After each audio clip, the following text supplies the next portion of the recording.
At the state capitol, Democrats' full control of Lansing for the first time in decades ended in disappointment as the state house adjourned last week without doing business. 13 on your side political reporter Josh Roberta sat down with a top state lawmaker and recaps last week and more from this past year in Michigan and politics. Another year under the Capitol Dome coming to a close, but Michigan's first Democratic trifecta in roughly 4 decades not going quietly.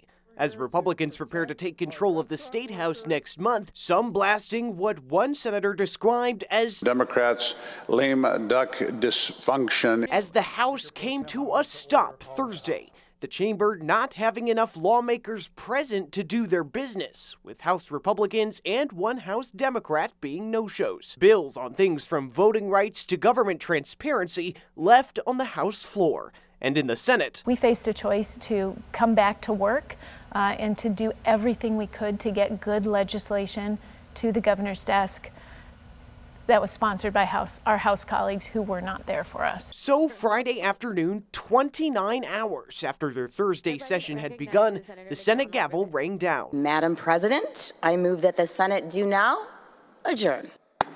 In their marathon sessions, senators working to salvage what they could. But for some, that plan amounted to ramming through unchecked bills under the cover of darkness. It was at 6:30 in the flippin' morning.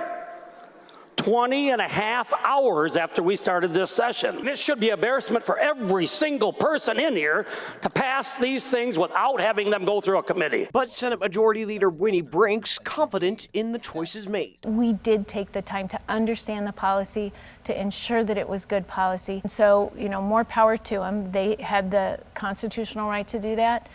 However, at the end of the day, it was really just a way to obstruct progress on things that had been already vetted. And looking back at the last 2-year session as a whole, Brink's contrasting some of the end with what she felt were wins throughout for the people. Tax fairness, putting more money back in the pockets of working people who just can't pay their bills, record funding for K-12 education, making sure that we were implementing policies on gun violence prevention that people had been asking for decades. But struggling to keep a caucus together to the point that business grinds to a halt in the House could raise questions for voters come midterms as to whether Democrats should once again be trusted to control the government. Does that complicate the message at all when you're trying to convince both your legislative partners and the voters? I don't think so. I have confidence that we have, in a very difficult time, not just in our state, but nationally. I think even with the difficulties there, we have managed to bring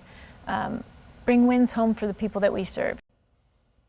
And the House and Senate are each set to meet one more time next week to adjourn for the year. And as the Republicans are set to take House control, we're working to hear from leadership in the coming weeks as to their thoughts on this year and what's to come, guys.